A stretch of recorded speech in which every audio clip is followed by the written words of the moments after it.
বন্দ্যোপাধ্যায় তো অমূল্য বক্তব্য রাখছে। আজকে বসে আঁকো প্রতি বছরই করে ইলোরা শাহ খোকন তাদের একটি টিমকে নিয়ে এখানে বক্তৃতা না, এখানে বাচ্চাদের সামনে বেশি বক্তৃতা করলে ওদের মনোসংযোগ ব্যাহত হয়। আঁকার দিকে মন দেবে না এদিকে তাকাবে, কিন্তু বিষয় এখনো বলা হয়নি। আজকে স্বামী বিবেকানন্দর জন্মদিন 1863 12ই জানুয়ারি, অনেক বছর আগের কথা। এটা 2025, 162 অতিক্রম করছে। আমি সকাল 9টার সময় স্বামীজির বাড়িতে ছিলাম। সেখানে বেলুড় মঠ রামকৃষ্ণ মিশনের যারা সাধু সন্ন্যাসী তারা ছিলেন আমার সঙ্গে, এখানকার এমএলএ শশী পাজা সেও আমার সঙ্গে ছিল। আমরা সেখান থেকে পতাকা নাড়িয়ে একটি মিছিলকে রওনা করিয়ে দিয়ে আমি চলে গিয়েছিলাম বেলেঘাটে, অনেক দূর, 33 নম্বর ওয়ার্ডে। সেখানেও বিধায়ক পরেশ পাল আমার সঙ্গে ছিলেন, সেখানকার কাউন্সিলররা ছিলেন। তারপরে আমি লোরাকে বলেছিলাম যে আমি 10:45-এর মধ্যে পৌঁছব। অনেক কর্মসূচি, বিবেকানন্দর নাম আজকে সারা ভারতবর্ষে এই দিনটা যুব দিবস হিসাবে পালিত হয়, ন্যাশনাল ইউথ ডে। এবং আমাদের মুখ্যমন্ত্রী মমতা ব্যানার্জি তিনি বিবেক চেতনা উৎসব অর্থাৎ বিবেকানন্দর নামে সারা রাজ্যে যাতে যুবশক্তি আরো বেশি করে উল্লসিত হয়, আরো বেশি করে তার ভাবাদর্শে দারুণভাবে প্রাণ দিয়ে গ্রহণ করে উদ্বুদ্ধ হয়, তার জন্য রাজ্যব্যাপী তিনি এই বিবেকানন্দর জন্মদিবস উদযাপন করতে বলেছেন। এত শিশুদেরকে নিয়ে সমাবেশ করা, প্রত্যেককে এত সুন্দরভাবে বিষয় বুঝিয়ে অঙ্কন প্রতিযোগিতা করা, এই যে সারা বছর মানুষের সঙ্গে থাকা, ওয়ার্ডের মানুষকে সঙ্গে নিয়ে একাত্মকরণ হওয়া, তাদের সুখে দুঃখের সঙ্গে থাকা, এটা তৃণমূল কংগ্রেস করে, নেতৃত্ব দিয়ে থাকে কোথাও খোকন, কোথাও ইলোরা, এবং তাদের সঙ্গে তাদের অত্যন্ত একটি সদর্থক সুন্দর টিম আছে যা প্রতি মুহূর্তে সব সময় একত্রিত হয়ে চলে। 4 ভাগে ভাগ হয়েছে এই অঙ্কন প্রতিযোগিতা। সারা রাজ্যব্যাপী শুধু নয়, সারা দেশব্যাপী আজ স্বামী বিবেকানন্দের আদর্শ আমাদের কাছে অত্যন্ত গুরুত্বপূর্ণ। দেশের সংহতি, দেশের সম্প্রতি, দেশের ঐক্য সবকিছুকে যদি একই সূত্রে বেঁধে রাখতে হয়, তাহলে স্বামী বিবেকানন্দর আদর্শই আমাদেরকে মুক্তি দিতে পারবে। তিনি মাত্র 39 বছর বয়সে ইহলোক ত্যাগ করেছিলেন।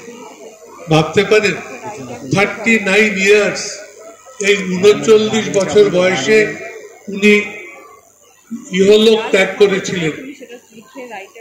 পৃথিবীর অনেক মানুষ বলেন এই পৃথিবীতে যদি 10টি স্বামী বিবেকানন্দের জন্মগ্রহণ করত, তাহলে পৃথিবীতে এত হানাহানি, এত বিদ্বেষ, এত পরস্পরের প্রতি এত বিরোধ পৃথিবী থেকে বিলুপ্ত হয়ে যেতে পারত।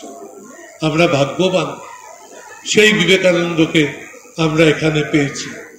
তার সপ্তাহের বেলুড় মঠ রামকৃষ্ণ মিশন আজকে তার শাখা প্রশাখা নিয়ে সারা পৃথিবীর বিভিন্ন প্রান্তে ছড়িয়ে আছে। আজকে আপনারা যারা এই অংশ গ্রহণ করেছেন, এই বসে আঁকোতে বাড়ির শিশুদেরকে নিয়ে এখানে অংশগ্রহণ করিয়েছেন, তাদেরকেও প্রাণ ভরা শুভেচ্ছা জানাচ্ছি। এত সুন্দর একটি কর্মসূচি ঘোষিত হলো যে 4 লক্ষ হসপিটাল আবার নতুন করে সুপার স্পেশালিটি হসপিটালে রূপান্তরিত হবে। আমি একসময় মনমোহন সিং যখন ভারতবর্ষের প্রধানমন্ত্রী, আপনারা জানেন আমি দেশের স্বাস্থ্যমন্ত্রী ছিলাম এই ভারতবর্ষে। আমি এখানে স্বাস্থ্যমন্ত্রী হিসেবেও অনেক কাজ করবার চেষ্টা করেছি। অনেক সুপার স্পেশালিটি হসপিটালস, এখানকার ন্যাশনাল হসপিটাল যেটা চিত্তরঞ্জন ক্যান্সার হসপিটাল ভারত সরকার দেখেন, NIOH national institute of orthopedically handicapped, এগুলো সবই আমাকে তখন দেখাশোনা করতে হতো, যেহেতু আমার নিজের রাজ্য। তাই কোনো ভালো উদ্যোগ থাকলে আমার সহযোগিতা থাকবে। সকলে ভালো থাকুন। বসে একর প্রতিযোগিতার কাজ 11টায় শুরু হবে। আমি একবার বিষয়গুলো বলে দিচ্ছি, তারপরে যারা বিচারক তারা ভালো করে বিষয়গুলো বলবেন। সকলকে আমার আশীর্বাদ রইল।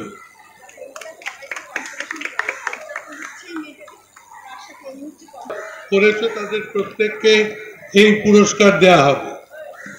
যারা যত জন এখানে প্রতিদ্বন্দ্বিতা করছে আমি একবার দেখিয়ে দিলাম, তার সাথে মেডেল দেওয়া হবে। যত প্রতিযোগী আছো, তারপরে তো প্রথম দ্বিতীয় তৃতীয় তারা তো আছে। আমাকে বিষয়টা দিয়ে দাও। গ্রুপে সবসময়তেই থাকে বাচ্চাদের যেমন খুশি আঁকো, ड्रॉ एज यू विश, जो आते हैं दिल में वो ड्रॉइंग में दे दो। বাচ্চাদের কোনো নির্দিষ্ট দিক দেওয়া হচ্ছে না। বিভাগ খ 3টে বিষয় তোমরা লিখে নেবার চেষ্টা করো। একটা হচ্ছে পুকুরের দৃশ্য। পুকুরের কি? হ্যাঁ, কম্পোজিশন উইথ এ পন্ড। পুকুরের দৃশ্য, পুকুর, পন্ড। পুকুর দেখেছ? তালাব, পুকুর সবাই দেখেছে, ছোট পুকুর হোক বড় পুকুর হোক। আর যদি পুকুর না দেখে থাকো, বাগান তো সবাই দেখেছ। তাহলে গ্রুপ বি বাগান আঁকতে পারো। তা না হলে স্কুলে তো এখন সবাই যাচ্ছ, স্কুলের টিফিনের সময় গ্রুপ বিতে 3টে দেওয়া হল। এবার গ্রুপ সি, নদীতে জেলের দল, নদীতে মাছ ধরে তো, ফিশারম্যান ইন এ রিভার, নদীতে জেলেরা মাছ ধরছে জাল হাতে নিয়ে, ছিপ হাতে নিয়ে, সেই মাছ ধরার ছবি। তাহলে জঙ্গলে পর্যটক, যারা জঙ্গলে যায়, কিভাবে ভ্রমণ করে, জঙ্গলে গিয়ে কিছু দেখতে পেল কিনা, এসব বিচারকরা আরো বুঝিয়ে দেবে।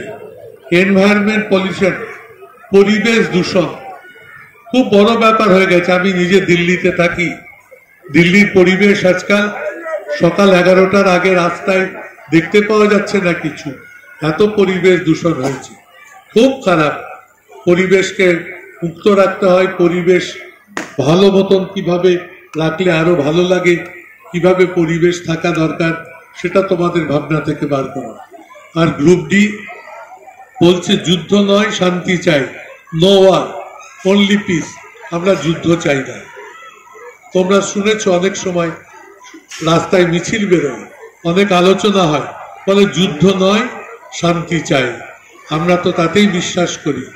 তা না হলে বলতে হবে প্রেয়ার অ্যাট রিলিজিয়াস প্লেস, কোনো ধর্মীয় স্থানে প্রার্থনা। হিন্দুরা মন্দিরে পুজো করে, মুসলিমরা মসজিদে পুজো করে, খ্রিস্টানরা চার্চে গিয়ে করে, শিখরা গুরুদুয়ারাতে গিয়ে করে। এই যে নানা ধর্মের মানুষ নানা জায়গায় গিয়ে পুজো করে, মন্দির ছাড়াও আরো পূজার যে অনুষ্ঠান, আমরা বিভিন্ন সময় নানা পুজোতে অংশগ্রহণ করি। সেই বলছে ধর্মীয় স্থানে, যেটা ধর্মস্থান বলে পরিচিত, সেইখানে পূজা, সেই পূজা যারা করতে পারে। আর বলছে ওয়াটার রিজার্ভেশন, আজকের দিনে খুব জরুরি, জলকে সংরক্ষণ করতে হবে, জলকে নষ্ট করতে দেওয়া চলবে না। জল সংরক্ষণ নিয়ে সারা দেশ ভাবছে, কত জল নষ্ট হয়, জল অপচয় হয়।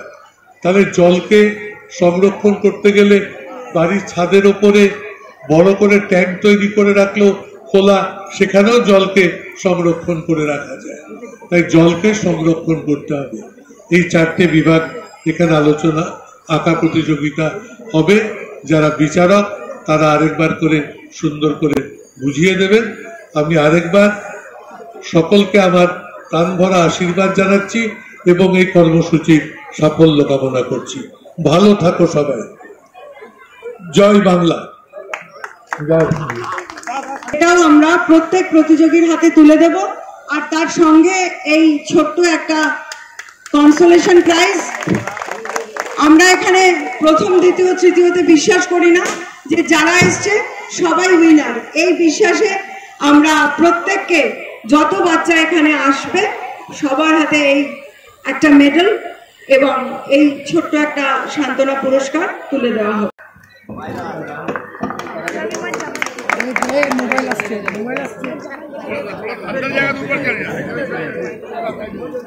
বেলুন এবং প্রতীকী সেই পায়ের দৌড়ানোর মাধ্যমে আজকে जय गणेश, जय श्री कृष्ण, राधे राधे। देखिए तालियां इतनी जोर से बजाएं कि पूरा प्रांगण तालियों की गूंज से गूंज जाए। और देखिए जैसा कि आपको पता है कि सुदीप बंदोपाध्याय आपके अपने घर के नेता नहीं, आपके अपने घर के बड़े भाई हैं। तो आज के दिन अगर बड़े भाई आपके बीच में आए हैं तो स्वागत भी इतनी जोर होनी चाहिए कि उनको लगे कि वो अपने घर में आए हैं। पीछे से लेके आगे तक एक बार मोबाइल रखते, पहले जोरदार तालियां सुदीप बंदोपाध्याय के लिए बजाया। আমরা খুবই আনন্দিত আজকে এত প্রোগ্রাম সুদীপ দা সেই প্রোগ্রাম থেকে আমাদের মধ্যে তিনি এসেছে। সাদা পায়রা উড়ে গেল, শান্তির প্রতীক।